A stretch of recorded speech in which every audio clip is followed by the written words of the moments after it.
Nah, seperti yang disampaikan, kita belajar tentang manajemen saving dan hutang, ya. Nah, secara definisi, teman-teman ya, pengertian dari manajemen saving itu sebenarnya banyak ya.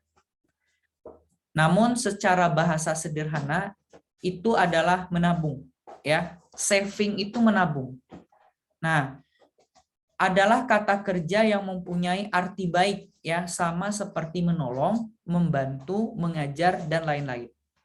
Jadi ketika teman-teman mengenal kata menabung, ya artinya adalah arti yang positif ya, sesuatu atau kegiatan yang sifatnya positif dan itu memiliki kebermanfaatan untuk kita.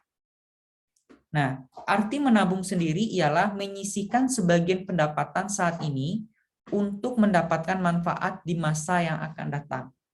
Jadi saking positifnya ya kegiatan ini ya, kegiatan menabung ya, menabung itu bisa disebutkan sebagai kegiatan ya, suatu rutinitas kita melakukan aktivitas menabung ya, dia memiliki manfaat yang sangat banyak ya di masa akan datang. Ketika kita menginginkan sesuatu, kita dapat mengambil uang dari tabungan kita. Ya.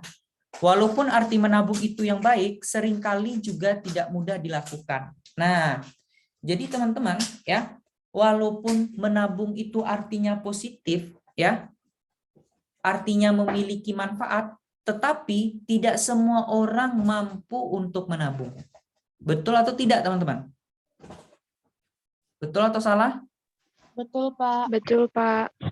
Tidak, Ya. Pak. Kenapa tidak?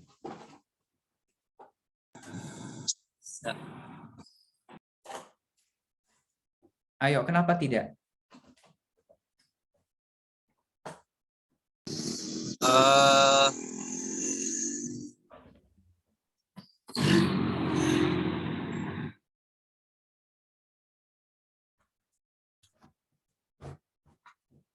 Gimana? Rizky Ramdhoni? Tidaknya tidak, kenapa nih? Harus bertanggung jawab ya. Jadi gimana, Pak? Jadi gimana, Pak? Aduh, telat.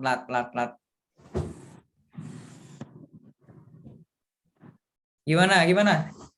Kayaknya Rizky tuh lebih suka berinvestasi Pak daripada menabung. Iya, tadi kan dia bilang apa tadi? Tidak, katanya tidak. Kenapa? Makanya saya nanya alasannya apa. Ya. Alasannya kenapa, Rizky? Ya itu, Pak. Kalau menabung tidak berputar uangnya, Pak. Di situ aja, tidak bertambah.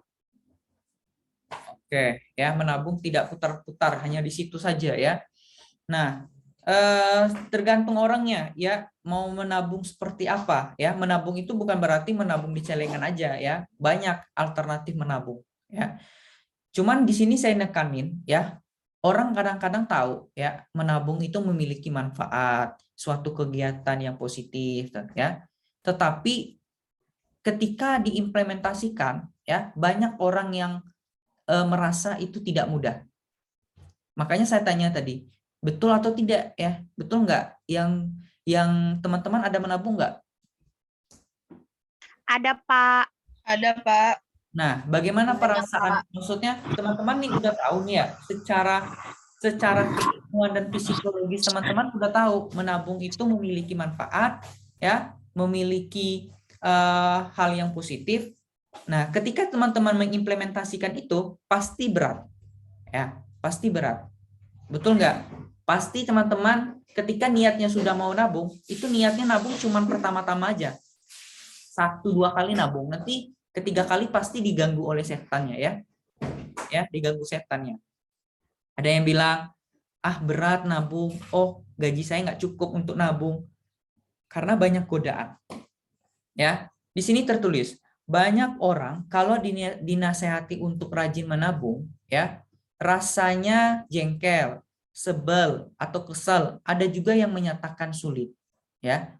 Dia udah tahu nabung itu bagus, baik, positif, tetapi ya banyak alasan, ya, menyatakan sulit lah. Sulitnya karena apa? Misalnya gajinya nggak cukup, pengeluaran banyak, ya, dan Banyak itu keinginan. banyak keinginan, pengennya ini dan itu, sehingga tidak ada bagian space untuk menabung, ya. Makanya saya bilang orang banyak tahu menabung, banyak manfaat menabung, tetapi ketika diimplementasi langsung itu berat, ya, sangat berat untuk diimplementasikan. Oke, itu ya. Tapi itu tergantung orang-orangnya juga kan Pak ya. Ya, tergantung orangnya. Tetapi Tapi- ini kita ngambil secara umum, ya. Oke Pak, siap. Nah, lalu mengapa menabung itu sulit? Ya, mengapa? Ya, kita lihat secara keseluruhan. Ya, kalau orang yang sudah paham cara menabung yang baik, tentu dia bilang nggak sulit. Tetapi ada yang menyatakan mengapa menabung itu sulit? Ya, nah, kenapa? Ya, kita lihat. Nih, alasan yang banyak dikemukakan. Ya, terlalu banyak pengeluaran. Ya, seperti yang saya bilang, saya banyak pengeluaran, Pak. Saya tiap minggu itu beli baju, beli skincare, ya. Saya beli ini itu. Banyak pengeluaran saya, Pak. Jadi nggak sempat saya untuk nabung, Pak. Ya, tuh pertama. Ya. Kedua, pendapatan tidak cukup. Nah, ada yang bilang pendapatannya tidak cukup, ya. Padahal gaji udah hampir mendekati 2 digit gitu ya, atau gajinya sudah cukup mumpuni gitu ya. Kalau nunggu pendapatan tidak cukup, ya tidak akan cukup terus teman-teman ya. Manusia itu sifatnya konsumerisme ya. Manusia itu sifatnya tidak pernah puas ya. Walaupun digaji 10 juta pun, 20 juta pun tidak akan pernah puas. Betul tidak? Nanti kalian rasakan ya. Betul, Pak. Pak. Semakin banyak gajinya, semakin banyak pengeluarannya. Iya, semakin banyak gaji, semakin banyak pengeluaran. Semakin banyak gaji, semakin banyak keinginan. Keinginan ya, bukan kebutuhan. Kemauan Cibul Pak lebih tepatnya ya. Banyak banget kebutuhan. Maksudnya kebutuhannya itu seolah-olah dilahirkan dari keinginan. Bukan berdasarkan pure apa yang dibutuhkan. Ya, betul ya. Ada orang udah gajinya udah 10 juta, udah gaji saya udah 10 juta nih, kredit mobil gitu ya, atau kredit rumah, padahal itu belum penting-penting amat ya. Nah, kalau saya sih teman-teman ya, ya kalau pengen sesuatu sih saya usahakan saya belinya cash. Kalau saya gitu ya. Kalau saya pengen sesuatu, saya pengen ini dan itu, ya udah saya cash. Bagaimana kalau duitnya nggak ada? Ya nabung, ya nabung. Ya cara terbaik adalah menabung. Keren, Pak. Kalau buat beli rumah itu gimana Pak? Kalau cash kan lumayan tuh Pak ya biayanya Pak. Nah, artinya Rizky Ya Ramdhani nggak nggak apa-apa. Kalau bisa cash kena kan harus beda ya, Pak. Nggak harus Bukan, kredit kan dalam dulu. artian kita kan bekerja tuh kan enggak, maksudnya kayak saya lah pribadi gitu ya Pak. Gaji enggak sampai 10 juta atau ya enggak lebih dari sekian. Dalam artian untuk misalkan kita mau beli rumah yang 300 juta atau 500 juta lah Pak. Itu kan harus membutuhkan beberapa bulan atau beberapa tahun kan Pak. Ya. Di saat COVID. Ya iya, sabar ya, Pak. Ya. Ini materinya sudah saya jelaskan ya waktu pertemuan keberapa? Ada yang ingat? Ada yang ingat teman-teman? Ayo, artinya Rizky nggak ikut ini ya. Jadi ketika kita pengen, Saya waktu itu emang 2 pertemuan nggak ikut Pak. ya makanya Rizky waktu itu nggak ikut ya. Coba Rizky buka lagi materi yang di e-learning ya. Di situ ada lengkap ya. Salah satunya adalah ketika kita memilih rumah ya. Jadi sedikit saya gambarin ya biar Rizky tergambar ya. Jadi ketika kita memilih rumah itu ada berbagai cara ya. Kita mau dalam bentuk kredit atau mau bentuk cash ya. Ketika kita mau dalam bentuk kredit, tentu kita harus menyediakan uang mukanya dulu ya. Uang muka yang disediakan itu tentu udah kita ukur ya, sudah ada hitungan-hitungannya. Misal kita pengen punya rumah yang harganya 300 juta di Jakarta gitu ya. Dan kita kira-kira pengen mendapatkan rumah itu dalam jangka 3 tahun ya. Nah, berapa lama kita harus menabung tiap bulan? Nah, itu harus di-saving sebanyak itu. Nah, dan juga kalau kita pengen rumah cash, ya, ada juga pengorbanan yang kita perlu lakukan. Kalau misalnya gaji nggak cukup, tentu kita harus buka rekening rezeki lainnya, ya. Jangan mengharapkan satu pintu rezeki. Kita buka pekerjaan lain. Misal, kita kerja di kantor pekerjaan utama. Kita buka usaha sampingan kita sebagai freelance jualan, jualan berbagai jualan online. Itu nggak apa-apa, ya. Itu ya Rizky. Nah, untuk lengkapnya Rizky bisa baca tuh ya di PPT yang sudah saya Kalau berikan. ya Pak. Ya kalau saya sih rencana gini Pak, kalau kepikiran saya gitu Pak ya. Kalau saya ngambil rumah, misalnya saya punya uang DP misalkan berapa puluh juta, tuh saya ngambil rumah. Nah, setelah itu si rumahnya itu saya sewain gitu Pak. Jadi yang nyewa itu yang bayar ke saya, nanti uang saya sama itu digabung buat bayar bulannya itu gitu Pak. Oke, bisa. Yang kamu lakukan itu bisa. Tentu kamu harus memperhatikan dulu ya posisi rumahnya itu di mana. Kalau posisi rumahnya di kampung, di jauh kayak gitu, siapa yang mau ngontrak ya? Nah, kalau misalnya kamu milih di kota, ya di pusat kota, kamu harus tahu biaya angsuran di kota itu ya nggak akan ada yang 300 juta itu, ya angsurannya pasti gede.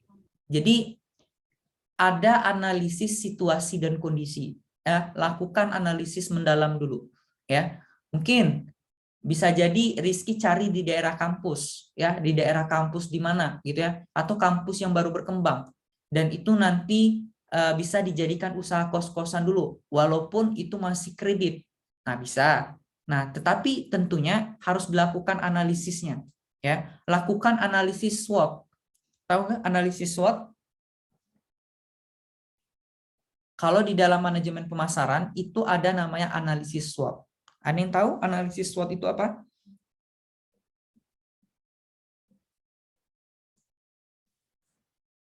Ada yang tahu teman-teman? 5W1H bukan sih Pak? Bukan. Strength. Satu orang, siapa mau Weakness. satu orang? Jangan bareng-bareng, satu orang siapa? Saya Pak, gitu ya. Saya Saya Pak. Pak. Kayaknya Ninit ya. Suara siapa tadi? Ninit. Nabila Pak. Anissa Pak. Oh ya gantian lah. Apa jawabnya? Oke, Aisyah. Siapa Aisyah tadi? Anissa Pak. Bukan Oke, Anissa. Anissa, silakan. Apa? Singkatan dari SWOT kan Pak. Mm-mm. Strength, weakness, opportunity, sama threat. Bahasa Indonesianya apa itu? Strength itu kelebihan atau kekuatan. Terus weakness itu kelemahan, bagian kelemahannya. Opportunity itu kesempatan ya Pak. Apa sih namanya? Iya. Peluang nih. Opportunity. Peluang. Peluang. Oh ya peluang. Threat itu ancamannya Pak. Nah, ya. Jadi untuk pilih rumah juga seperti itu Rizky ya.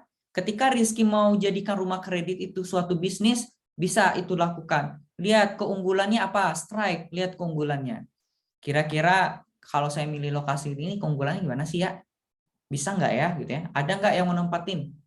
Lalu strike, weakness ya, kelemahannya apa aja ya? Ada nggak kelemahannya terlalu gede nggak daripada kelebihan?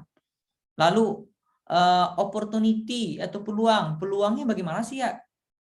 Ini ada potensi atau tidak? Threat, ada nggak ancaman? Ya takutnya nanti ada juga yang sama gitu. Padahal costnya lebih murah. Begitu, Rizky. Oke Pak, kasih Pak. Oke, ini agak melenceng ya. Ini pelajaran sebelumnya, tapi ya udah ya. Kita kembalikan lagi ya. Alasan yang sering dikemukakan orang ketika malas menabung ya. Ketiga itulah adalah harga barang naik ya. Orang kalau harga udah naik, minyak naik ya. Minyak goreng naik, minyak sayur naik, sama aja ya. Minyak Pertalite, BBM. naik, BBM naik, cabai naik, bawang merah naik, mak ini kan malas nabung lagi ya, malas nabung ya karena barang naik katanya gitu ya, nggak cukup Untuk kebutuhan saja nggak cukup, gimana mau nabung gitu kan alasannya. Nah, selanjutnya ada saja kebutuhan mendadak yang tidak direncanakan. Ya, nah ini karena dia tidak menjadikan safe, dia tidak mengelompokkan pengeluaran pendapatan itu. Gitu. Kalau dia sudah mengelompokkan pendapatan sesuai dengan porsinya, dia akan tahu akan ada yang namanya dana darurat. Ya, seperti yang sudah saya jelaskan sebelumnya. Ya, seperti waktu pelajaran waktu itu. Oke, so pastinya sebenarnya bukan itu. Sebenarnya yang betul itu adalah ini, teman-teman. Ya, kalau alasan yang tadi itu sebenarnya itu alasan klasik ya. Alasan ini semua ya, ini alasan klasik ya, nggak bisa dipertanggungjawabkan ya. Padahal ini masih bisa diatur ya. Alasan sebenarnya adalah ini ya. Alasan orang tidak mau menabung ini ya.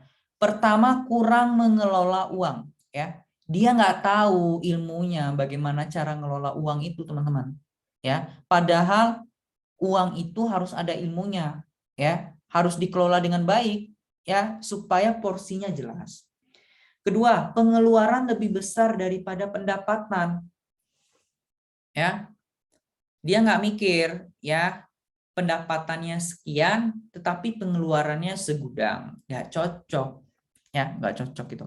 Gaya hidup yang boros ya, gaji 2 juta tapi pengen pakaian yang 1 juta, ya mana cocok ya cocok nggak tuh?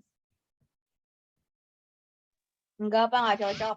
Nggak cocok. Uang kos aja di Jakarta udah 1 juta, beli pakaian aja 1 setel udah 1 juta, ya mana cocok ya. Memang nggak ada waktu untuk nabung. Sesuaikanlah dengan pendapatan Anda ya. Selanjutnya, tidak dapat memisahkan antara kebutuhan dan keinginan. Nah, ini berkali-kali saya sampaikan ya. Mungkin dibagi kalian ya, perencanaan keuangan itu ilmu yang sepele gitu ya, ilmu yang mudah. Walaupun ilmu mudah tapi manfaatnya luar biasa. Beruntung loh kalian dapat mata kuliah perencanaan keuangan ini. Saya dulu waktu kuliah nggak ada sih namanya mata kuliah perencanaan keuangan ini. Baru tahu saya di sini nih ya. Intinya perencanaan keuangan pribadi. Nah, kita kembalikan lagi. Ya, orang itu kadang-kadang susah memisahkan antara kebutuhan dan keinginan. Dia kadang-kadang menyamaratakan kebutuhan dengan keinginan itu, ya. Beli skincare dianggap kebutuhan, padahal skincare yang lama masih ada, ya. Coba-coba tukar pakai skincare. Belum habis skincare ini beli lagi yang baru, ya. Beli yang baru lagi. Pengen coba, ya. Misal satu lagi tas belum rusak, udah beli tas yang baru. Betul nggak? Iya, Pak, betul. Buat investasi kan, Pak. Baju yang belum robek atau baju masih kayaknya masih baru, masih banyak menumpuk di lemari, masih juga pengen cari baju yang baru.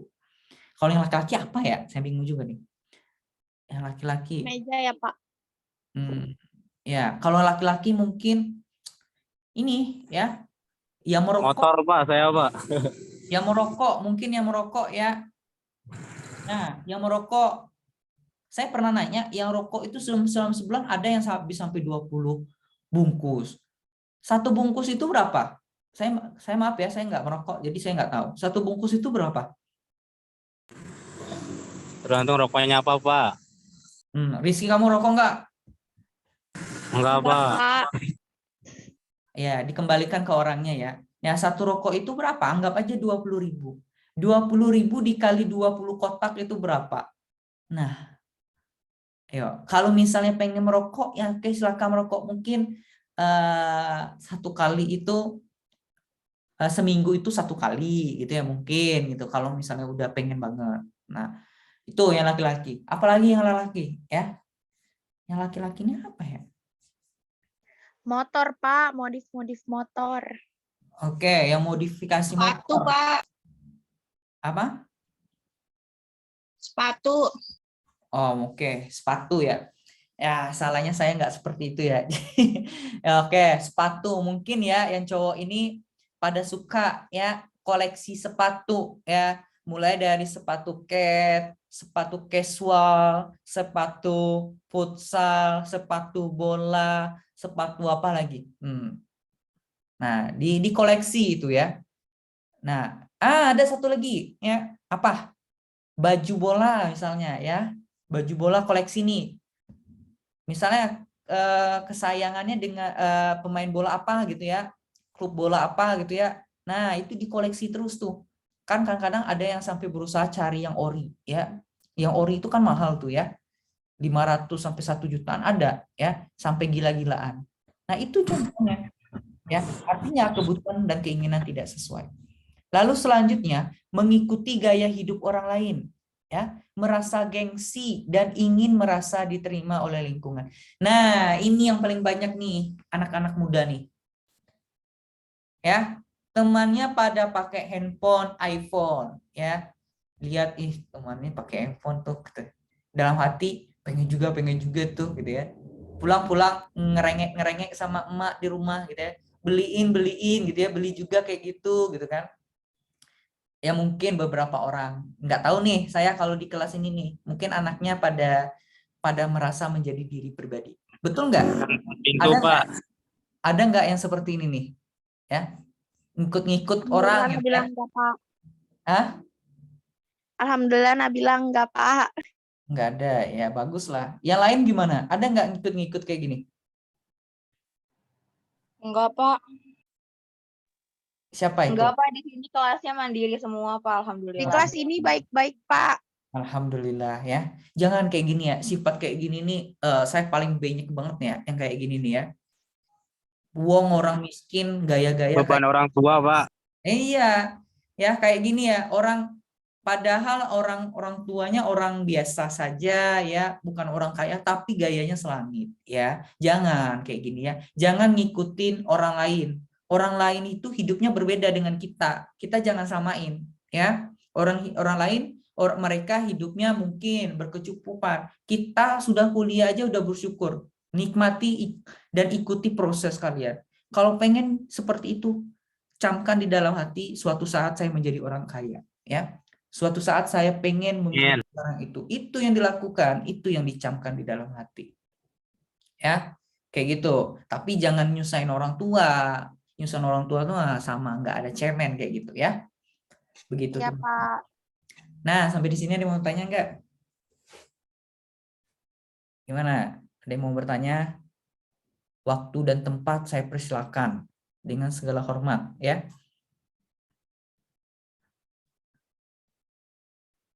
Ayo. Kalau pelajaran kayak gini sebenarnya enak ya. Kalau hitungan sebenarnya buntu saya jadinya ya. Mata kuliah hitungan, jadi saya nggak bisa cerita jadi ya. Lebih ceritanya rumus dan rumus gitu ya. Kalau ini kan ini. Gimana? Sepertinya tidak ada, Pak. Bapak, saya mau tanya, Pak. Gimana, Nisa Ulfa? Menurut Bapak, cara saving uang yang pas dan baik itu untuk seumuran kita, apalagi misalnya untuk orang-orang yang masih bergantung uangnya itu sama orang tua, masih dikasih ongkos misal per bulan sekian ratus. Nah, untuk saving uangnya itu bagusnya dibagi berapa persen, Pak? Dari uang fullnya tuh uang masuk, terus dibagi berapa persen untuk kebutuhan, dibagi berapa persen lagi buat nabung dan lain-lain, itu bagusnya kayak gimana, Pak? Makasih, Bapak. Oke ya, pertanyaan bagus ya. Kalau misalnya teman-teman masih ingat waktu di awal-awal kan ada grafik tuh, bukan grafik ya, ada lingkaran ya. Di situ tertulis ya, minimal kita saving itu 10% ya, 10% dari gaji atau pendapatan kita. Lalu bagaimana dengan kita yang masih mendapatkan duit ya, masih dikasih duit sama orang tua? Ya, tetap sama ya, 10%. 10% itu kecil loh ya. Misal Anissa Ulfa dikasih dalam sebulan sama orang tua berapa?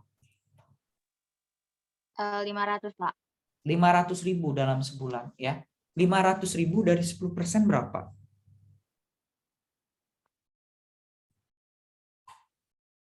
Berapa? 50.000, Pak. Berapa?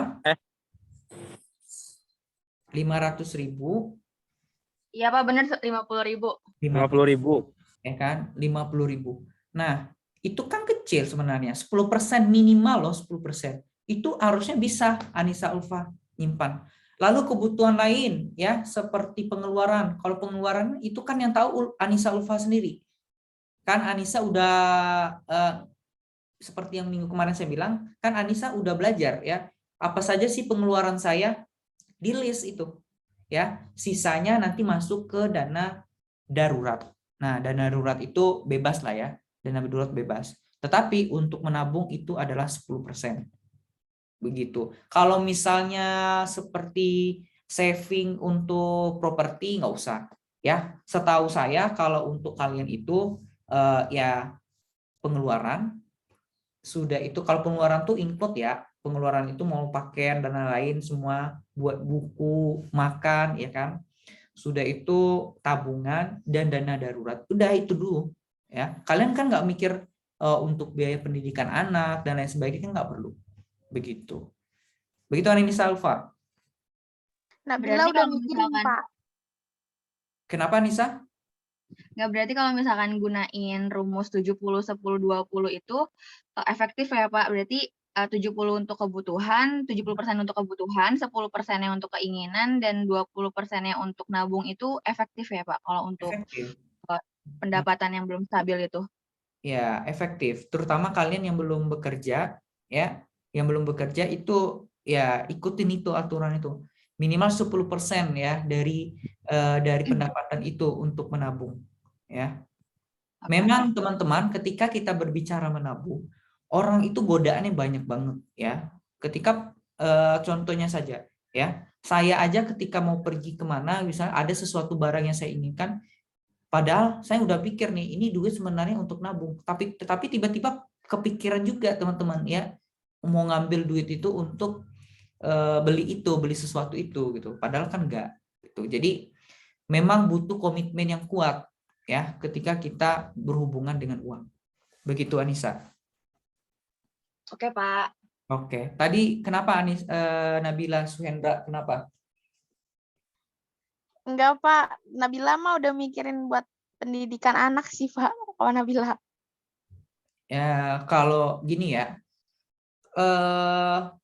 Kalau saya sih mikir gini, biaya pendidikan anak itu adalah tanggung jawab suami istri, ya, tanggung jawab suami istri berdua.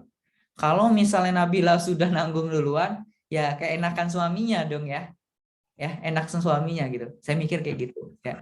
Tetapi kalau menurut saya, ya, kalau misalnya Nabila udah kerja, ya, mending Nabila lebih mensavingkan, lebih membanyakkan tabungannya. Tabungannya harus lebih banyak, ya. Nah, tabungan itu kan bisa nanti untuk biaya nikah, ya. Biaya nikah, untuk sesuatu beli apa gitu. Kalau untuk biaya pendidikan anak mah nggak usah, ya. Nggak usah. Itu biaya pendidikan anak itu, kalau misalnya Nabila udah nikah nih, ya, udah nikah nanti ngobrolin tuh berdua, ya, abang nanti kita berapa ya duit untuk anak kita, ya. Gaji abang sebulan berapa, gaji Nabila berapa, ya kita saving untuk anak kita berapa, ya ngomong aja kayak gitu ya, anggap gitu ya.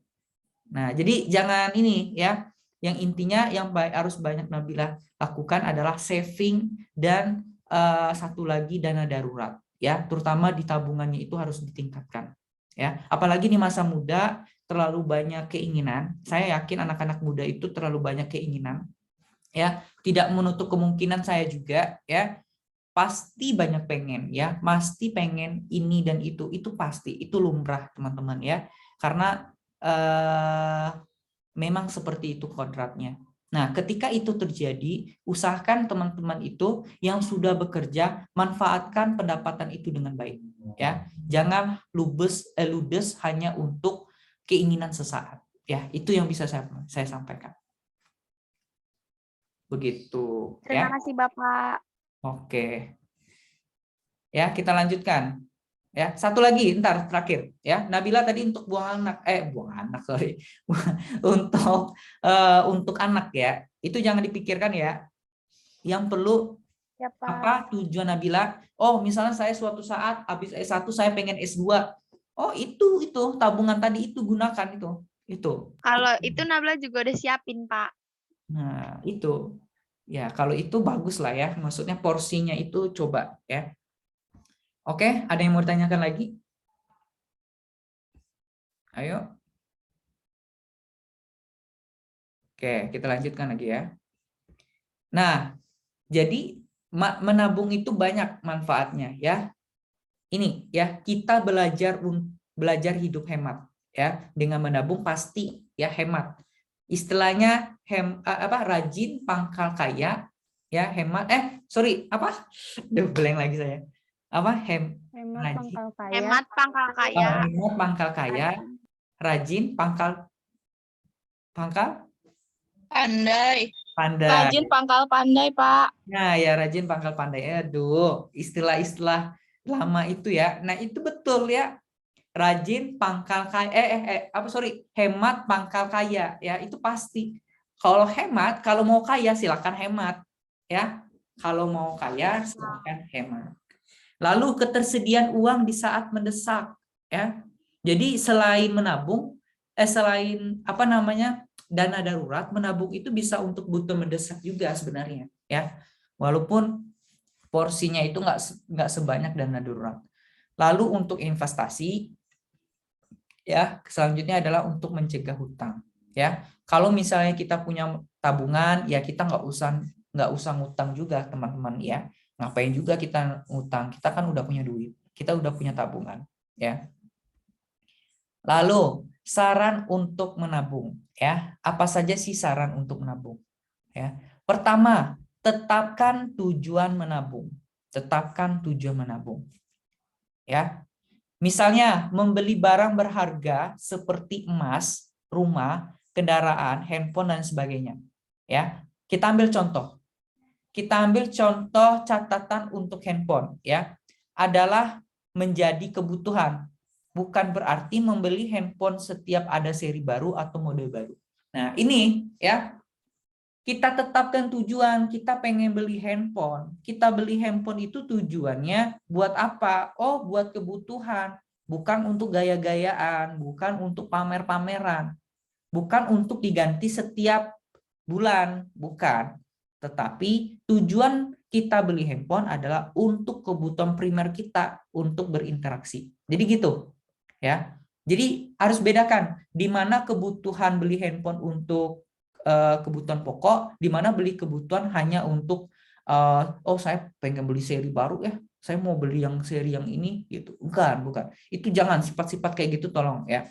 Tolong dikurangin. Ya, tolong dikurangin. Beli handphone kalau sudah rusak banget silakan. Ya. Kedua, tentukan target ya. Tentukan target jumlah saat awal menerima penghasilan. Ya, kita punya duit ya, kita punya pendapatan 2 juta ya. Dari awal target saya akan menabung 200.000 untuk di awal dan ditambahkan bertahap. Ya. Pada umumnya pendapatan akan bertambah, maka target untuk menabung juga bertambah. Jadi gini ya, seperti saya bilang ya, kita itu kan menabung itu 10%.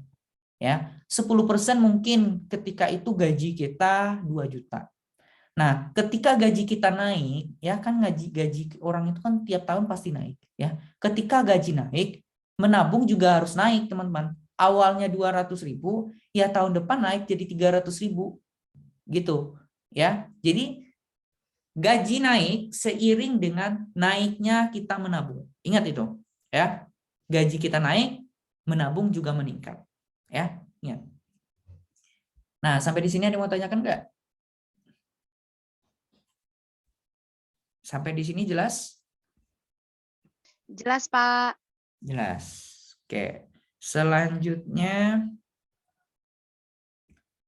ini ya. Simpan uang tabungan di tempat yang aman. Ya. Seperti yang pernah saya bilang, ya. Aman itu ya bukan hanya aman dari pencuri, teman-teman. Ya. Aman itu bukan hanya aman dari pencuri, tetapi amankan juga dari hawa nafsu. Hawa nafsu siapa? hawa nafsu kita sendiri, teman-teman. Ya, hawa nafsu kita sendiri itu harus diamankan. Ya, godaan terbesar itu adalah dalam diri kita, teman-teman. Ya, setan yang paling banyak itu adalah diri kita sendiri. Betul tidak? Betul. Nah, jadi ini tolong diamankan. Ya, cara ngamanin gimana? Satu, komitmen, ya, komitmen. Ya, ketika orang berpacaran, nggak usah pacaran ya. Ketika orang sudah diikatkan dalam ikatan pernikahan, di situ ada apa? Ketika orang sudah diikatkan Ada dengan kepercayaan, Pak. sudah ada kepercayaan, tapi yang paling penting adalah komitmen. Betul nggak? Komitmen. Ketika dia sudah diikat dalam suatu pernikahan adalah komitmen. Komitmen dua insan, suami dan istri, berusaha untuk tidak melakukan apa? Misal, tidak cari cewek lain lagi yang laki-laki, yang cowok tidak main jalan lagi sama laki-laki, tidak yang awalnya suka pulang malam itu nggak dilakukan lagi. Artinya ada komitmen di situ. Ya, mau tidak mau kita harus jalanin itu. Kalau tidak, yang terjadi apa? Kalau komitmen di dalam rumah tangga tidak terjadi, yang terjadi apa? Berantem. Berantem mulu, bertengkar mulu. Ya, ini juga seperti itu. Ketika kita menabung, kita butuh komitmen. Ya, itu pertama komitmen. Yang kedua, simpan di rekening bank yang tidak ada ATM-nya. Ya, jadi teman-teman, kalau misal mau nabung, coba tabung pakai teller, ya. Tapi jangan urus kartu ATM-nya, ya. Itu tujuan supaya teman-teman nggak ngambil, ya. Nah, atau dengan cara lain bisa tabung dalam bentuk tabungan berjangka, ya. Dalam bentuk tabungan berjangka. Nah, itu. Selanjutnya adalah mengalihkan, ya, mengalihkan tabungan pada kredit. Nah, misal Anda bisa mengalihkan bentuk tabungan pada cicilan kredit. Misalnya mencicil rumah atau kendaraan motor. Ini boleh, ya, silakan. Maka setiap Anda memperoleh penghasilan, maka dapat segera membayar cicilan dan tanpa terasa suatu saat Anda akan dilunasi cicilan rumah dan kendaraan tersebut. Nah, tapi saran saya teman-teman, kalau bisa jangan gunakan ini, ya. Kenapa? Ada yang tahu alasannya kenapa? Membebankan diri sendiri, Pak. Itu kalau di mana-mana betul bebannya. Tapi yang paling penting apa? Jaminannya apa ya untuk bayar utangnya? Ya betul, bunganya. Mana ada orang memberikan kredit rumah dan kendaraan tanpa bunga? Betul nggak? Ada. Coba kasih tahu saya. Ada nggak yang ngasih kredit rumah tanpa bunga? Kasih tahu saya kalau ada. Saya minat nih. Nggak ada, Pak. Nggak ada. Ya, kalaupun ada mungkin berbasis syariah mungkin ya. Saya kurang tahu juga sistem syariah. Bank syariah, Pak. Nggak ada bunga Ya, Pak. 100%. Tapi Nah, DP-nya gede. Oh, DP-nya gede. Oke, saya nggak paham ya sistem rumah apa properti syariah karena saya nggak belajar. Ya, saya nggak pelajaran lebih lanjut. Mungkin ada. Ya, mungkin ada. Tetapi intinya teman-teman, ketika kita menggunakan cara yang ini, ya cara yang ini, tolong pastikan itu bukan pastikan, kalian harus tahu kendaraan atau rumah itu pasti dibebankan oleh bunga, ya. Walaupun teman-teman istilahnya menabung tiap bulan ngeluarin, tapi kan otomatis teman-teman juga bayar bunganya, ya. Jadi rugi gitu ya. Kalau menurut saya rugi. Makanya saya saranin kalau bisa jangan, ya. Kalau bisa ini jangan. Makanya saya bilang kalau bisa ini jangan. Tuh. Oke, ada yang mau ditanyakan lagi nggak? Kita sampai jam 9.50 ya. Sampai di sini ada yang mau ditanyakan lagi? Lanjut. Oke, kita lanjut ya. Lalu yang terakhir adalah disiplin. Nah, ini ketika menabung kita harus disiplin ya. Disiplin menyisihkan uang untuk ditabung, menahan godaan untuk tidak membeli barang-barang yang tidak dibutuhkan. Ini pasti teman-teman, disiplin ya. ya, disiplin ini harus ditegakkan ketika teman-teman menabung. Nah, selanjutnya kapan mulai menabung? Ya, ini kapan kita mulai nabung? Pertama, sedari dini menabung itu akan lebih baik. Jadi teman-teman harus ingat, teman-teman jangan nunggu kaya dulu, ya, nabung jangan tunggu kaya dulu. Jangan nunggu teman-teman udah bekerja, ya jangan. Mulai sekarang teman-teman sudah bisa menabung. Kapan perlu sebenarnya dari teman-teman sekolah dulu, itu teman-teman sudah bisa menabung, ya. Dari kecil itu budayakan budaya menabung. Apalagi nanti teman-teman sudah punya anak, ya, coba anaknya diajarkan menabung, ya. Adek gitu ya. Ayo nabung gitu ya. Nabung itu manfaatnya kayak gini, tapi gunakan bahasa ini ya, bahasa yang dipahami anak-anak, ya. Kalau misalnya anak-anak hanya bisa nabung 500 ribu enggak apa-apa ya. Budayakan itu ya sedari dini. Kedua, teman-teman harus tahu time value of money ya. Apa itu? Ada yang tahu? Nilai waktu uang. Teman-teman ada belajar nggak nilai waktu uang? Belajar, Perbankan syariah Pak. itu haram, Pak. Tema value of money tidak diperbolehkan. Ya, betul. Tapi time value of money di sini beda ya. Beda di sini. Tapi kalian sudah belajar di mana? Di manajemen keuangan? Iya, Pak. Nah, Sudah, Pak. oke. Time value of money di sini adalah teman-teman harus tahu nilai waktu dari uang itu ya akan terus berbeda. Ya, akan terus berbeda. Jadi teman-teman harus tahu duit pada saat ini ya, duit pada saat tahun 2022 ini nilainya akan jatuh drastis di tahun 2030 ya, tahun 2030 aja dulu. Pasti jatuh banget. Ketika teman-teman beli bakso saat sekarang ya, beli bakso 10.000 itu dapat sekarang. Bisa jadi 2030 itu bakso nggak mungkin lagi dapat 10.000. Ya, bisa jadi bakso di situ 20.000 di masa itu. Ketika saat sekarang teman-teman SPP-nya berapa? Rata-rata berapa SPP kalian? SPP 4 apa, juta, Pak? Pak. Hah? Berapa? SPP atau apanya, Pak?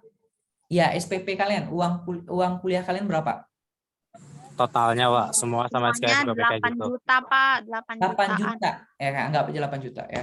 8 juta SPP kalian saat ini bisa jadi 30 tahun lagi 2030 itu enggak 8 juta lagi. Bisa jadi SPP kalian itu 15 juta. Coba pikirkan yang nanti punya anak. Nah, yang punya anak mau kuliah ya nggak mungkin. Ya mau kuliah dengan duit 8 juta nggak bisa. Jadi makanya dibilang sedari dini menabung. Ya, selanjutnya nilai uang saat ini lebih berharga daripada nilai uang di masa yang akan datang. Ya, masih kaitan dari value of money tadi, ya. Begitu. Oke, sampai di sini gimana? Udah paham kapan kita harus mulai menabung? Mulai dari sekarang, ya, mulai dari sekarang. Turunkan tuh keinginan-keinginan yang lebay masalah makan gitu ya. Oh, saya nggak bisa makan kalau nggak di mall gitu ya. Oh, saya alergi tuh makan makanan kampung, makanan warteg gitu ya. Kan ada yang juga kayak gitu. Itu Harus turun. makan abuba ya, Pak ya? Ya, saya harus makan steak terus di Abuba gitu. Saya harus makan apa gitu ya. Alergi makan di ini di apa namanya? Di warteg gitu ya. Nah, Kan, Pak, lagi puasa. iya. Satu lagi, saya alergi nih makan minum di kedai kopi yang kecil-kecil gitu. Saya maunya minum minimal di Starbucks gitu ya. Ya elah gitu ya. Gitu. Jadi nih tolong diperhatikan ya. Selanjutnya teman-teman ya. Nah, ini ilustrasi tadi ya, nilai time value of money tadi ya. Ketika 5.000 ya, ketika teman-teman kecil, mungkin 5.000 teman-teman sudah bisa beli bakso ya. Ya. Tetapi 5 tahun ke depan 5.000 itu masih bisa nggak dapat bakso? Enggak, Pak, enggak ada apa-apanya. Nggak bisa kan? Nah, makanya ini ilustrasi. Nah, jadi bagaimana cara menabung yang benar? Nah, ini cara menabung yang benar ya.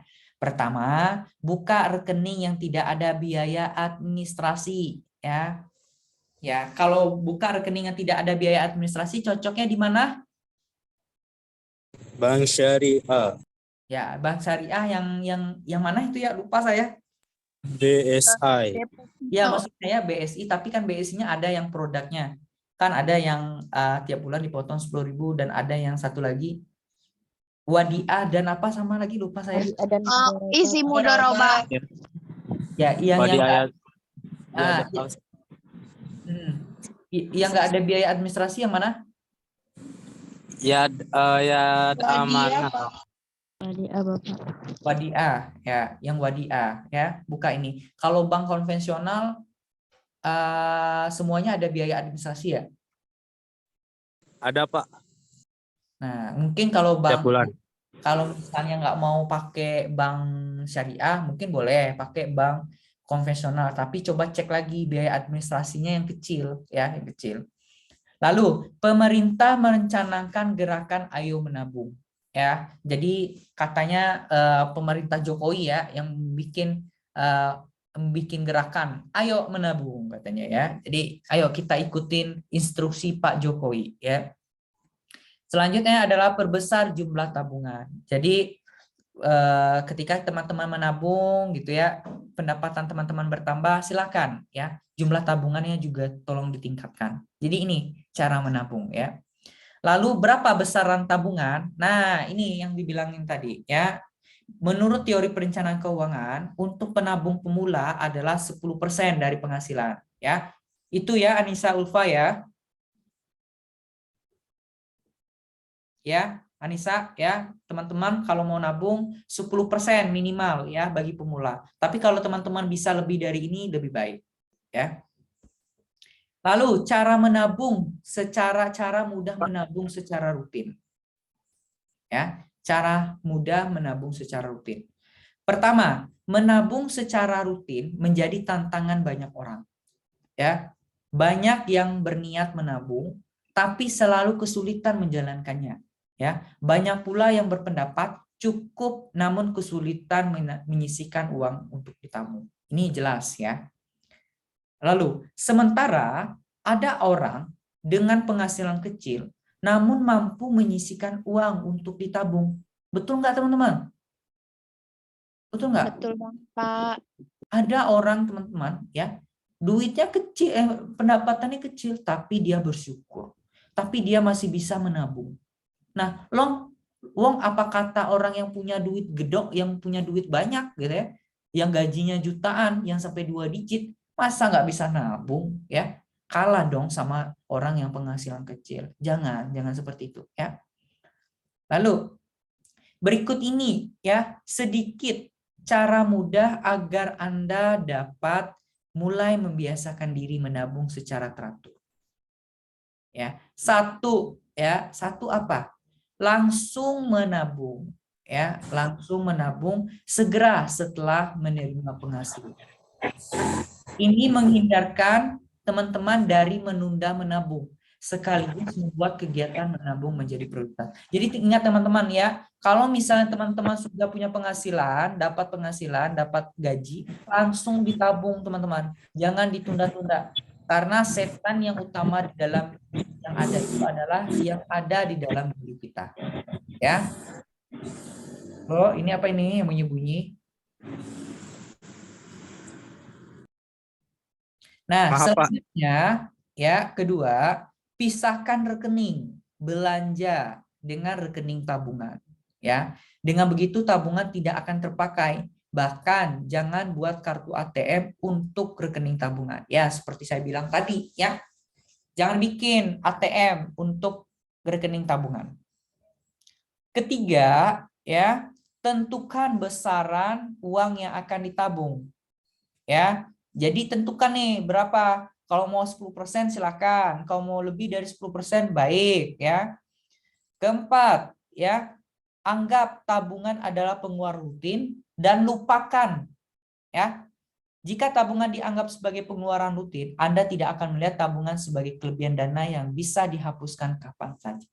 Jadi ini masalah ini ya, image teman-teman ya. Jadi teman-teman ketika menabung, teman-teman ingat, oh saya menabung ya. Saya menabung itu bukan menjadi suatu keberatan, tetapi saya menabung itu adalah lupakan. Teman-teman sudah menabung dan lupakan ya. Seperti apa teman-teman? Seperti teman-teman, Kalau bentar ya, jangan dipotong dulu, bentar. Seperti teman-teman pacaran ya, teman-teman pacaran nih ya, lalu teman-teman putus ya. Ya udah, kalau udah putus tolong lupakan dan hapus segala memori tentang dia. Ya enggak? Betul enggak? Kalau pacaran teman-teman masih mau mengingat memori dengan yang si Ono gitu. Enggak kan? Ya, silakan hapuskan memori itu. Nah, ketika teman-teman menabung juga seperti itu. Teman-teman menabung dan lupakan. Jadi teman-teman nggak berat gitu ya. Gitu. Silakan yang mau bertanya. pas saya menanya Pak, Hmm. kalau yang tadi Bapak bilang menabung itu jadi prioritas kan, gimana kalau misalkan si penghasilannya itu pas buat kebutuhan kita Pak gitu Pak. Jadi buat nabung, jangan kan buat nabung, buat kebutuhan aja pas banget gitu Pak. Nah, oke, ada lagi? Ada lagi Rizky? Sudah Pak, itu aja Pak. Nah, artinya ini Rizky menggunakan prinsip klasik ya, prinsip klasik yang saya bilang tadi. Artinya Rizky nggak tahu pengelolaan keuangannya. Ya, Rizky nggak tahu. Rizky gajinya 2 juta anggap ya. Tapi Rizky nggak tahu ilmunya. Padahal dengan gaji 2 juta itu masih bisa di saving ya, masih bisa di saving. Makanya ditekankan apa yang perlu ditekan teman-teman? Apa yang perlu ditekan? Ayo, Keinginannya jangan Pengeluaran. pengeluarannya harus ditekan ya. Jangan kita gaji 2 juta, 2 juta itu langsung habis. Jangan. Jadi Rizky harus tahu dulu kondisi kebutuhan Rizky itu apa. Ketika Rizky gajinya 2 juta, Rizky harus ngukur-ngukur diri, ngukur-ngukur bayangan ya. Istilahnya Rizky harus dapat menekan pengeluaran. Rizky harus tahu ya, saya masih bujang ya, saya udah bekerja.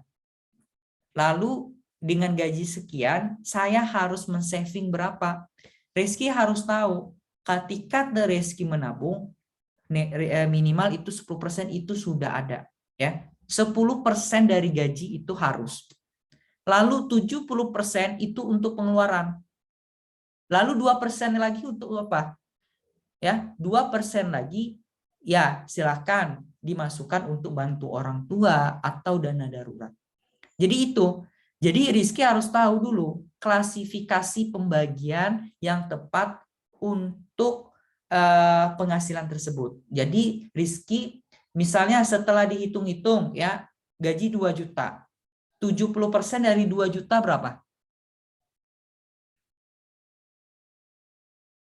Ayo, 70% dari 2 juta berapa teman-teman? 1,6 Pak ya, 1,5, 1,6. Ayo, saya nggak ngitung ya. 1,4 Pak. 1,4 ya. 1,4. Nah, jadi Rizky harus mikir kira-kira saya 1,4 ini untuk pengeluaran saya berapa sih ya? Misalnya Rizky anak kos. Mau Rizky cari kos yang harganya 1 juta dengan ternyata setelah dikalkulasikan 1,4 tadi. Enggak kan? Tentu Rizky cari kos ya, mungkin saya cari kos yang toiletnya di luar lah gitu ya. Toiletnya di luar harganya 500.000 ya, mungkin. Nah, lalu sisa berapa lagi?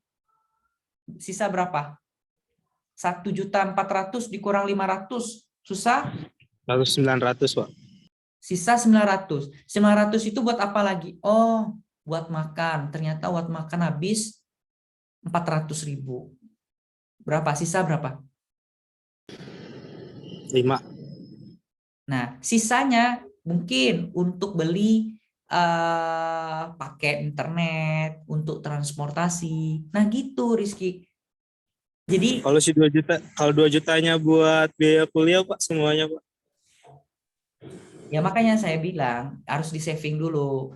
Bu, untuk kuliah berapa? Ya, untuk kuliah misalnya kamu saving 5% dari gaji gitu. Jadi kamu harus tahu dulu persen-persennya berapa. Yang tahu persen-persen itu kamu dikembalikan ke kamu sendiri. Sebenarnya kalau aturan dari ikatan apa namanya perencanaan keuangan itu ya untuk pengeluaran itu ya habisnya 70 ya. Untuk tabungan adalah 10%. Gitu. Tapi kalau misalnya merasa itu kurang bisa ditambah gitu ya. Begitu Reski. Gimana? Baik Pak. Kita lanjutkan ya. Nah, kelima ya, atur budget Anda ya. Nah, itu yang saya bilang tadi ya. Lalu tabung kelebihannya ya. Setelah budget bulanan diatur, kelebihan dana akan lebih mudah diidentifikasi dan disimpan. Jadi, ketika kita punya pendapatan, coba-cobalah diatur ya budgetnya. Jangan langsung dijadikan untuk pengeluaran itu jangan ya.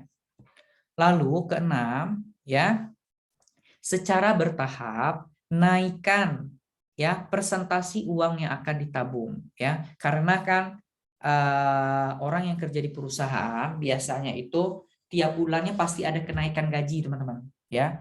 Jadi misal dari 10% naikkan ke 15%, 20% dan seterusnya. Lalu yang ketujuh ya, jangan pernah menabung ya hanya ketika masih ada sisa. Ya, jika demikian, tidak akan pernah ada sisa untuk ditabung, atau mungkin terlalu kecil jumlahnya. Anda tak akan pernah memulai untuk sungguh-sungguh menabung. Ya. Kesalahan terbesar menabung adalah mengandalkan sisa dana. Jadi jangan mengandalkan sisa dana, itu jangan. Makanya saya bilang kalau misalnya untuk tabungan 10%, ya udah langsung ditabung aja 10% itu, teman-teman. Jangan ditunggu-tunggu dana sisa ya. Yang tersisa untuk ditabung ya. Jika demikian Anda tidak akan pernah mulai menabung. Ya, gitu. Kalau nunggu-nunggu dana sisa ya seperti yang dibilang oleh si Rizky gitu ya. Pak, saya habis untuk pengeluaran saja gitu ya. Pengeluaran saja. Nanti kalau ada sisa misalnya 5.000, 10.000, ya itu yang ditabung. Jangan, nggak kayak gitu ceritanya ya. Di awal itu udah disisihkan dulu, 10% dari pendapatan kita. Gitu. Langsung masukin ya. Misalnya Rizky udah dapat nih gaji ya setiap tanggal 1 ya. Rizky langsung masukin ke bank tuh Rizky duit ya. Masukin. Misalnya Rizky berapa gajinya? Ya. Masukin itu 10%. Jangan ditunggu-tunggu dulu. Kalau ditunggu-tunggu nggak akan nabung Rizky, percaya deh. Ya, nggak akan nabung-nabung ya. Nah, selanjutnya ya, berapapun jumlahnya ya, sisihkan uang sejak awal untuk ditabung ya. Selamat menabung ya, intinya selamat menabung. Oke. Oke, kita lanjutkan dulu manajemen utang lagi ya. Ya. Jadi teman-teman, selain kita mengenal cara mengelola tabungan, juga ada manajemen utang ya. Utang itu adalah sejumlah uang ya atau sesuatu yang dapat dinilai dengan uang yang diterima dari pihak lain berdasarkan persetujuan dengan kewajiban mengembalikan atau melunasi ya. Atau utang itu transfer pendapatan masa datang untuk meningkatkan konsumsi masa sekarang. Jadi kadang-kadang ada juga manfaatnya berutang ya teman-teman ya. Ada orang itu berutang ya untuk memenuhi kebutuhannya ya, untuk mengembangkan bisnis, boleh silakan. Ya. Ada sindrom ya, ada sindrom itu apa teman-teman ya? Kalau sindrom itu apa? Penyakit ya. Sindrom itu kan penyakit ya. Penyakit yang biasa muncul ketika orang berutang itu apa? Kebiasaan. Ya. Ketagihan, Pak. Apa? Ketagihan. Ya, ketagihan juga bisa ya. Kebiasaan itu bisa dimasukin ketagihan juga bisa. Kedua, keterpaksaan. Nah, ini orang betul-betul terpaksa nih ya, makanya dia berutang. Kalau tadi kebiasaan ini kan bisa jadi karena dia ya bisa jadi dia bukan butuh berutang itu bukan untuk sesuatu yang urgent, tetapi memang karena dia hobi ngutang, jadi habit sama dia gitu ya. Lalu keterpaksaan ini karena dia memang nggak ada duit banget ya teman-teman ya. Lalu terperangkap dalam fenomena gali lubang tutup lubang ya. Ini bukan lagu dangdut ya teman-teman ya, bukan lagu dangdut ini mah ya. Tetapi dia berhutang tapi berhutang lagi teman-teman ya. Ya nggak boleh ini ya. Itu penyakit yang biasa muncul. Lalu sikap terhadap hutang apa? Takut berhutang, hobi berhutang. Dua ini aja teman-teman ya. Dua ini aja. Orang sikap terhadap utang itu ada dua. Orang dia nggak mau berutang, tapi ada juga yang hobi berutang. Oke, di sini ada yang mau ditanyakan nggak? 10 menit lagi ya.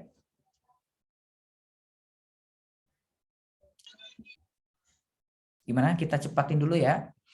Nah, selanjutnya ini ya, tujuan manajemen utang. Jadi, utang yang kita miliki itu harus dikelola juga, teman-teman ya.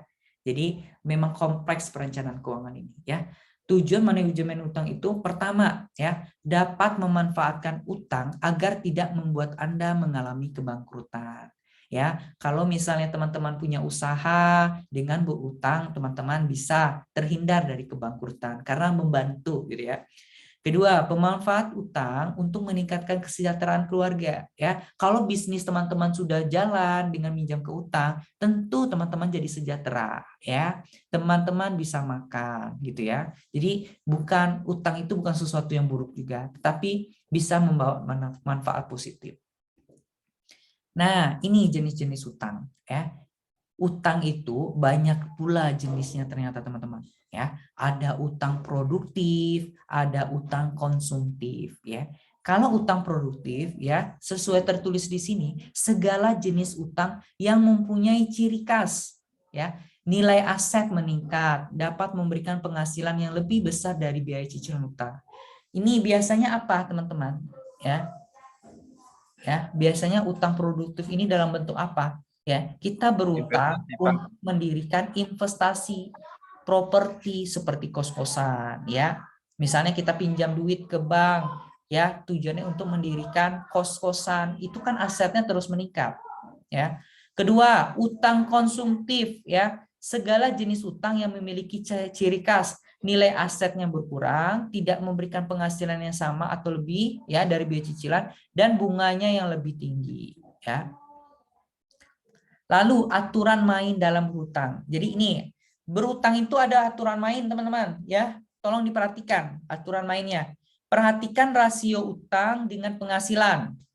Ketika teman-teman berhutang, pastikan penghasilan teman-teman berapa, rasio utang teman-teman yang ingin dilakukan berapa. Kedua, perhatikan rasio total hutang terhadap total aset. Ya. Ketiga, perhatikan rasio penghasilan bersih dengan pembayaran hutang. Jadi ini aturan main ketika teman-teman berhutang. Ya, jangan sekehendaknya wae gitu ya, keinginan sendiri gitu ya. Ada aturan mainnya ya. Kita mau hutang berapa gitu ya, aturan mainnya ada. Ya ini. Nah, ini ada cara menghitung bunga pinjaman ya. Ini ada sedikit hitungan ya. Jadi cara menghitung bunga pinjaman ya. Pertama kita lihat contoh ya. Ini ada sebuah perusahaan leasing ya, XXS yang menawarkan kredit mobil dengan APR. APR itu annual percentage rate ya. Ya, yang ditanya adalah berapa IAR-nya ya, effective annual rate-nya ya. Tinggal dimasukin rumus ya, masukin rumus ya. Tambah APR ya. APR 18%, 12 ini 12 bulan, 12 bulan kurang 1 ya. Dapatlah 19,56% ya. Jadi IR-nya adalah segitu ya. Paham ya sampai di sini ya? Tinggal diikutin aja, ini mah mudah banget ya. Selanjutnya menghitung pinjaman APR ya. APR itu adalah annual percentage rate ya. Sebuah bank menginginkan IAR sebesar 20%. Berapa APR-nya ya? Tinggal dimasukin rumusnya juga, tinggal diikutin ya. Dapatlah 18,36% ya, gitu. Nanti ketika kita UTS, saya akan masukin satu soal hitungan ya, akan ada satu soal hitungan ya. Selama kita kuliah itu nggak salah saya dulu ada dua hitungan ya, yang waktu itu sama yang ini ya. Jadi tinggal dipahamin aja. Oke, selanjutnya. Oke, selesai teman-teman. Ada yang mau ditanyakan nggak? Ada yang mau ditanyakan? Silakan yang mau bertanya ya. 5 menit lagi ya. Silakan yang mau bertanya. Gimana, jelas informasinya? Sudah tersampaikan teman-teman? Bapak, Ya, bagaimana Atia? selanjut kalau misalnya menabung yang satu untuk keperluan misalnya membagikan orang tua gitu Pak, misalnya berangkat apa, tapi kita juga ada mimpi misalnya ingin melanjutkan ke studi berikutnya, itu baiknya pilihnya yang gimana ya Pak? Pilihnya yang mana gitu? Oke, Iya Pak. oke. Ini ya pertanyaan Atia ya. Atia ini punya pengen nabung ya, pengen nabung ya. Ya, pengen nabung. Nabungnya itu ada dua keinginan, ada dua apa istilah? Ada dua perencanaan. Satu ingin menaikkan orang tua haji dan kedua pengen melanjutkan kuliah ya. Kira-kira yang prioritas yang mana? Itu ya pertanyaannya ya. Nah, jadi ketika kondisi seperti itu ya, Atia cek dulu kira-kira yang masuk dalam jangka panjang dan mana yang masuk jangka pendek. Ya, dilihat dulu. Kira-kira dari dua pilihan itu yang mana? Oh, ternyata kalau misalnya Atia merasa jangka pendek itu adalah melanjutkan kuliah, ya, karena Atia pengen lanjut S2. Alasan S2 itu pengen nanti saya mau jadi dosen, misalnya. Itu kan jangka pendek. Silakan Atia pilih yang jangka pendek. Ya, silakan prioritaskan yang jangka pendek dulu. Lalu untuk yang orang tua bagaimana? Ya, untuk orang tua itu kan jangka panjang. Ya, boleh silakan disisihkan juga. Ya, jadi di dalam tabungan itu, ya, Atia bikin savingnya. Ya, jadi ini tabungan. Di dalam tabungan itu, ya, itu duit itu dibagi-bagi lagi untuk tujuan untuk kuliah yang jangka pendek, tujuan kedua untuk umroh, dan ketiga tujuan untuk apa ya mungkin ada. Nah, kalau misalnya tujuan Atia hanya dua dulu, oke, silakan porsinya mungkin yang jangka pendek dulu ya, siapkan dulu untuk jangka pendek, tetapi untuk jangka panjang yang menghajikan orang tua jangan diabaikan juga, tetap diprioritaskan juga, tetapi porsinya mungkin lebih sedikit dibandingkan jangka pendek. Nah, itu dikembalikan. Tetapi kalau misalnya Atia merasa, oh saya nggak pengen dulu kuliah, saya pengen orang tua dulu, ya, dijadikan jangka pendek, boleh silakan. Jadi tetapkan mana yang menjadi jangka pendek Atia, mana yang menjadi jangka panjang Atia. Begitu. Ya. Terima kasih Pak. Ya, gimana teman-teman? Ada lagi mau ditanyakan?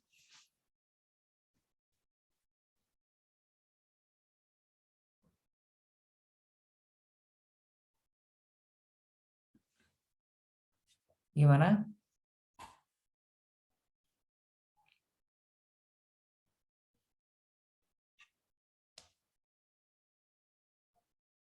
Oke, nggak ada pertanyaan lagi teman-teman?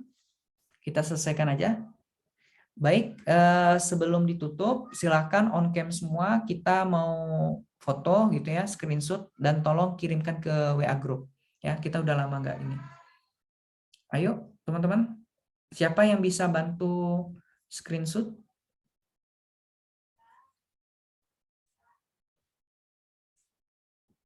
Ayo. Halo, siapa yang bisa bantu screenshot?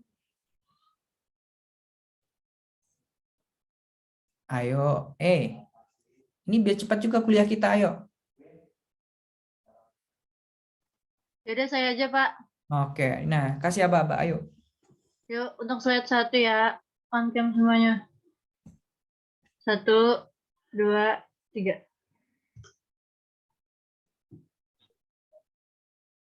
Udah Pak.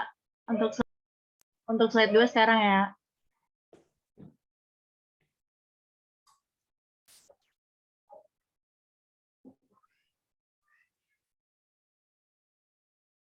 Oke, sudah. Sudah? Sudah, Pak. Oke, baik teman-teman ya. Igov, saya tunggu nama-nama temannya yang aktif ya. Ini udah pertemuan ke-7 karena saya mau ngelis ya siapa-siapa saja yang selama ini aktif. Minggu depan itu adalah pertemuan ke-9 teman-teman ya. Insya Allah kita UTS selesai Lebaran ya. Ya, jadi tolong dipersiapkan. Jadi minggu depan kita masih tetap kuliah, tapi kita loncat aja ya, biar cepat kita ya selesainya. Oke teman-teman, demikianlah perkuliahan kita pada pagi hari ini.